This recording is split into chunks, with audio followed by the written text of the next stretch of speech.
Hello friends, welcome to video lecture on fluid mechanics. In the today's lecture, we'll learn about the dimensional analysis for thermal as well as fluid systems. Under this, we'll cover a method for dimensional analysis such as release method.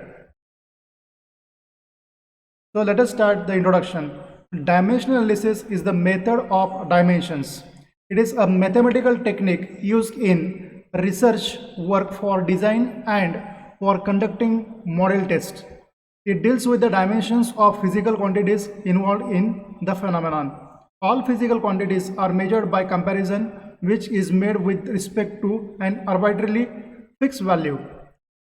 Length L, mass m, and time t are the three fixed dimensions which are of importance in fluid mechanics.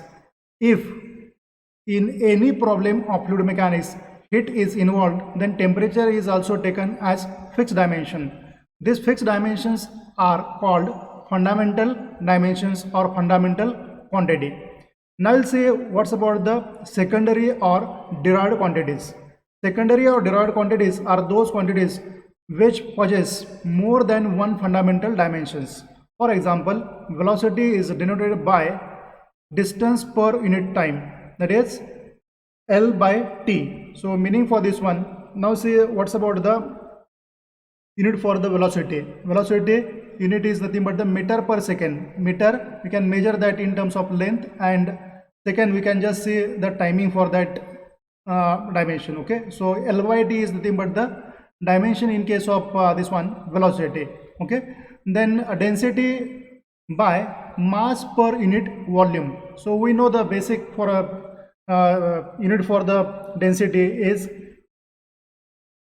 kilogram per meter cube. Okay, so you can get kilogram, that is nothing but the mass, and meter cube is nothing but here length cube. In this way you can get the dimensions for this density. Similar case with the acceleration by distance per second square. So we can get we can write for that one as L by T square. Then velocity, density and acceleration become a secondary or derived quantities. The expression L by T, m by L cube and L by T square are called the dimensions of velocity, density and acceleration respectively. The dimensions of mostly used physical quantities in the fluid mechanics. We'll see in the next table. So here if you just see in the first column, a physical quantity with this as well as the symbol and dimension. So physical quantity, we'll see the fundamental. Already I discussed about this one. These are nothing but the fundamental quantities. Okay, so here the length, mass, time, that can be represented by the symbol LMT. At the same time, the dimensions of the same you can represent with the help of this one, these letters L, M and T. Now the geometric physical quantities. Okay, we know this one area, volume. Okay, the symbol for the same is nothing but the area, and here volume we can just with the help of this one we can just show with the help of this letter V. Okay, now as far as concerned with the area for that we know meter square, the unit for the same available with us. That's why I can write the dimensions of the same as L square. Now if you just see for the next one, volume we know in measure in terms of meter cube. Okay, so the dimensions of the same we can just write in terms of L cube. Similarly we can just write the symbol as well as dimensions for the next cases, that is the kinematic quantities, then dynamic quantities. In kinematic quantities, velocity, angular velocity, acceleration, angular acceleration, discharge, acceleration due to gravity, then kinematic viscosity. These terms actually here involved. Okay, so we know the velocity can be represented with the help of this letter V, then angular velocity omega, acceleration by A, then angular acceleration alpha, discharge by Q, acceleration due to gravity by G, then kinematic viscosity by nu. In this way, at the same time we can get the dimensions for the various physical quantities. Now if you just see the next one, dynamic quantities such as force, then weight, then density, specific weight, dynamic viscosity, pressure, intensity, modulus of elasticity, surface tension. Now see, the every physical quantity is represented with the help of some symbol. At the same time, you can get the dimensions, dimensions of these dynamic quantities, okay, by seeing this. Actually derived quantity is based upon which quantity, okay, depends upon that we can decide the dimensions, okay. If you just see, for example, here the force is nothing but we know, according to Newton's second law, force F is nothing but the ma. So mass we can just represent with the help of this one letter m. And what's about this one, lt square? Lt square is nothing but F equals to ma, that a is nothing but the acceleration. So in case of acceleration, if you just see the dimensions with us, L t raised to minus 2. Why? Because we know the acceleration can be measured in terms of meter per second square, okay. So in this way you can get the m l t raised to minus 2, okay. Similarly, we can get the dimensions for the other dynamic quantities. Now if we just continue the dynamic quantities in this way, so shear stress we can just measure and just show by symbol tau, then work energy by W or E, then power by P, then torque by T, momentum by M, okay. So at the same time, in this way you can get the dimensions for the this one dynamic quantities. Now if you just see the how that dimensions can be obtained for the various physical quantities, okay. For that, if you just see here some of the examples actually in front of you. Determine the dimensions of the quantities given below: angular velocity, then angular acceleration, discharge, kinematic viscosity, force, specific weight, and dynamic viscosity. Now here, how we can get the dimension for the angular velocity? Just here, angular velocity, we know the basic relation for that, rate of change of angular displacement with respect to time. So angular displacement we can measure in terms of radian, okay, and time we can just get in terms of the t, okay. So here we can just say 1 by t is nothing but the t raised to minus 1. So in this we can get the dimension for the angular velocity, that is t raised to minus 1. So here in this case, m is absent because the mass term is not available with us. At the same time, L term is not there in the picture, okay. L means here in terms of the dimension, okay. So this actually m and L is absent here, means we can just write the dimension of this angular velocity in terms of only here t raised to minus 1. Now see the angular acceleration, radian per second square. Now radian we can measure in terms of the this one angle covered in radian, that is nothing but the 1. And what's about this second square? Second square is nothing but here t square. So simply we can write here t raised to minus 2. Then we can just solve for the next one, discharge. Discharge we know area multiplied by velocity. What's about the dimensions of this area? Already from this one physical quantity, we know the area dimension with us L square, okay. So easily we can just write here for this area is L square, and for the velocity already we have seen the dimension for the velocity L into t raised to minus 1. So here if you just see L by t is written. Now here L multiplied by L square is nothing but L cube by t. So we can write in this way, L raised to 3 into t raised to minus 1. Then we can just get the dimensions for the kinematic viscosity in this way. Kinematic viscosity is nothing but nu. Nu is relation with this one in this way, mu divided by rho. So where this mu is given by tau equals to mu into delta u by delta y. So what's about the mu? Mu, first of all get the dimensions of the mu, then get the dimensions of this rho, substitute here and get the dimension for the kinematic viscosity. So mu we can just write here in this way, mu is nothing but tau divided by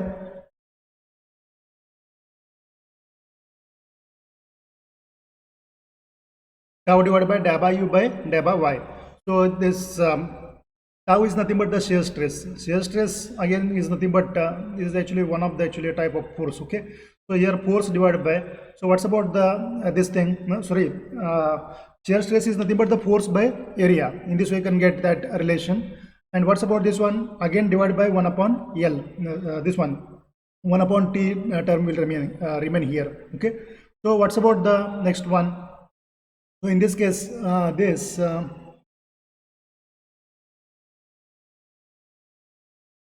shear stress by this one delta u by delta y. For that we can just write simply here in this case in this way L divided by T multiply by 1 upon this one L.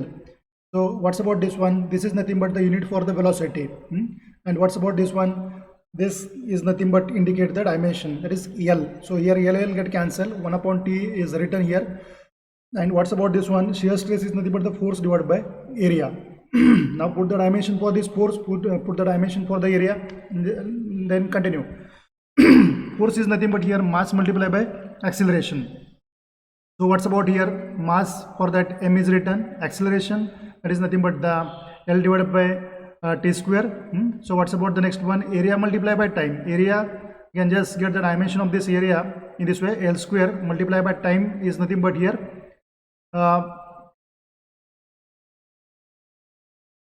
1 upon T is written here, okay. So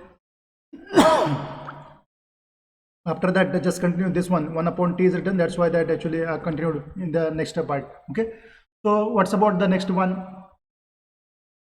Here just see which dimensions get cancelled and whatever the remaining, just write that here.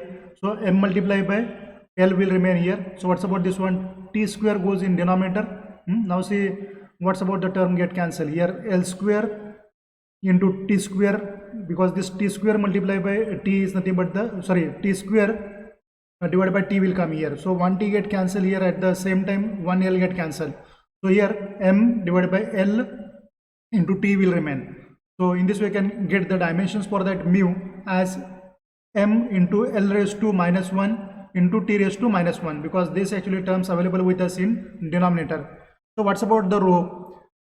So rho is nothing but the mass per unit volume. So mass we can get in terms of m and volume in terms of the L cube. So what we get here? M into L cube. So here in this case we can get the value for the mu as well as value for the rho. Then substitute the value for the mu and rho in this relation to get the dimensions of the kinematic viscosity.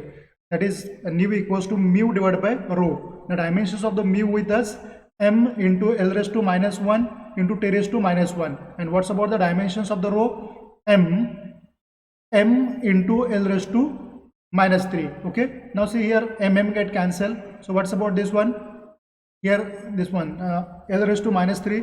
Okay. If I write in numerator, then you have to write this one L raised to plus 3. Okay.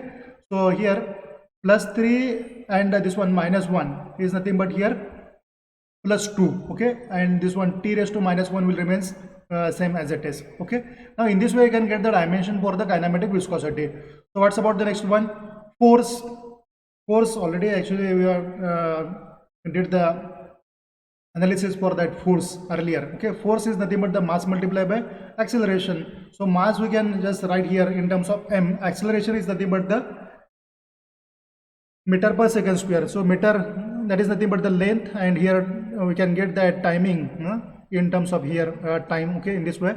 So time square is nothing but here T square. Mass we can write in terms of m, L, this one length we can write in terms of L. So simply we can get the unit for this force in this way, m L T raised to minus 2. Now what's about the next one? Specific weight. Specific weight is nothing but it is the weight to the volume. So what's about the weight? Weight we can get in terms of the force, okay. So force already that dimension analyzed by us in the previous actually case. So write it here, ml T raised to minus 2 divided by volume in terms of meter cube means here L cube, okay. Now just here if I take this L cube in numerator, then you should write here L raised to minus 3, okay. L raised to minus 3 and here L raised to 1, okay, means minus 3 plus 1, we can get here L raised to minus 2. So simply we can get the dimension for the specific weight as m into L raised to minus 2 into T raised to minus 2. Then dynamic viscosity, that is mu is derived in okay. For that if you just see here mu already we are derived. So what's about that mu already with us here, m into L raised to minus 1 into T raised to minus 1, okay. So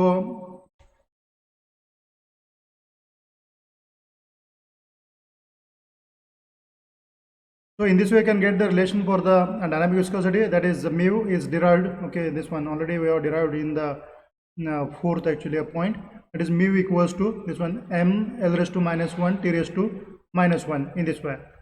Now just see the dimensional homogeneity. So dimensional homogeneity means the dimensions of each terms in an equation on both sides are equal. Thus, if the dimensions of each term on the both sides of an equation are the same, the equation is known as dimensionally homogeneous equation. The powers of the fundamental dimensions, that is L, M, T, on both sides of the equation will be identical for a dimensionally homogeneous equation. Such equations are independent of the system of units. Let us consider the equation V equals to square root of 2gh. Now see the dimensions of left hand side. So we know the velocity V is nothing but the meter per second. So meter we can just represent in terms of L, and this one time in terms of the T. So we can simply get the dimension for the left side is nothing but the L into T raised to minus 1. Now see the dimensions of the right hand side. Here if you just see the square root of 2gh is written. So what's about this dimensions of the g? Dimensions of the g is nothing but here acceleration. So acceleration we can measure in this way, L divided by t square. So height we can get in terms of the L. Okay, so what's about this one? L square by t square. So what's about this one? So square root of L square by t square is nothing but the L by t. Now what's about the dimensions of this one? L into t raised to minus 1. Now what's about this one? Dimensions of the LHS side. If you just see the dimensions of the left hand side and dimensions of the right hand side, both these are identical. Okay, so equation V equals to square root of 2gh is dimensionally homogeneous, so it can be used in any system of unit. Now we will just see the one of the method for doing the dimensional analysis of the physical quantities. Now just see the two different methods are there for the dimension analysis of the physical quantities. Okay, now just see the first method with us, Rayleigh's method, and second one with us, Buckingham's pi theorem. Okay, we'll just see the first one, Rayleigh's method. This method is used for determining the expression for a variable which depends upon maximum 3 or 4 variables only. If the number of independent variables become more than 4, then it is very difficult to find the expression for the dependent variable. Let x is a variable which depends on x1, x2 and x3 variables. Then according to Rayleigh's method, x is the function of x1, x2 and x3, and mathematically it is written as x is the function of, in this way, x1, x2, x3. So this can be also written as x equals to this one. This indicates the constant term, x1 raised to a, then x2 raised to b multiplied by x3 raised to c, where this k indicates the constant and a, b, c are arbitrary powers. The values of a, b and c are obtained by comparing the powers of the fundamental dimension on both sides. Thus the expression is obtained for dependent variable. So this is the Rayleigh's method. Now we'll just see the one problem on the same topic so that this method clear to you. Now just here, the time period t of the pendulum depends upon the length L of the pendulum and the acceleration due to gravity g. Derive an expression for the time period. Now just here, the time period t is the function of, already this information is given, the time period t of the pendulum depends upon the length L.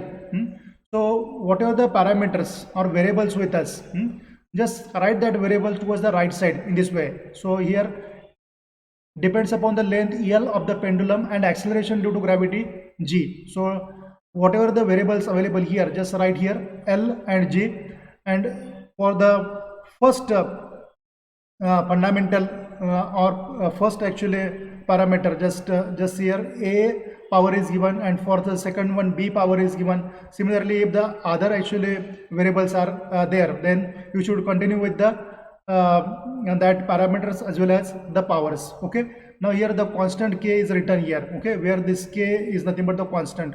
So this equation we are written with the help of this one, x equals to k into x1a multiply by x2b multiply by x3c, in this way. Okay, so these are nothing but the variables. So this, whatever this x, dimensions of this x are depends upon these variables. Okay, now if you look to us here, substituting the dimensions on the both the sides, now see the dimensions of this side. So this time t you can just get in terms of the capital T, because if you just see in the previous case, the time t is represented by dimension t. Okay, so t raised to 1 is written here because the dimensions of this one with us t raised to 1. Now what's about towards the right side, k should be written as it is. So what's about the dimensions of this L? The self actual dimension for this L is nothing but the L. Okay, so L raised to a is written. So what's about this G? G is nothing but the acceleration. We know the unit for the acceleration, meter per second square. Okay, so meter we can just represent that meter by L, and timing is nothing but the t raised to -2. Okay, so raised to be already written here. Now equating the powers of m, L and t on both sides we have. Now just see the powers of the t. Powers of the t, if you just equate the power of the t, now just look towards the left side and look towards the right side. Now here the power of the t with us, for that if you just see the power of the t with us 1, so write that power of the t towards the here left side. And what's about the right side? The power of this t with us, t raised to -2 and again raised to this one, means t multiplied by b will come here. So what's about the power of this one? -2 into b. So simply you can get this relation in this way, 1 equals to -2b. Now we can get the information for the for this b in this way, b equals to -1/2. Similarly, power of L. So these are nothing but the basic actually dimensions, mass, then L and T. Okay, now you have to just compare the powers of the L. Why? Because here this equation available with us only in terms of the L and T. So just compare the power of this L towards the left side as well as towards the right side. Now if you focus on the left side, only time parameter, time actually variable with us. Okay, and other means mass and length parameter is absent towards the left side. Means here the power of the L is nothing but the 0. That's why the 0 is written here. And towards the right side, now see the power of the L. Power of the L is here A. And what's about the power of the B? The power of the L here is nothing but the B. So as per this one rule of the power, so what's about the base is actually the same, means simply we can write here A plus B. So in this we can get the next relation. So from this relation, if I substitute the value of B, so what do we get here? L equals to 1/2. Now substituting the values of A, this one A and B in equation number 1. So here is the equation number 1. So if you substitute the value of this one A and B, so once we get the A and B, our task is over. Okay, so here towards the left side, the t term with us as a small t. So small t equals to k into L raised to A, means here 1/2 already we get from the previous calculations. So here we can write L equals to L raised to 1/2. So what's about the power of the G? B with us, and value for the B with us as -1/2. So we can get the formula for this one t in this way, k. So L raised to half and G raised to -half. So G goes in denominator. So simply we can write L divided by G. The power of this one half with us and power of this one is half with us. Means automatically both the actual terms goes inside of the square root sign. So k into square root of L by G.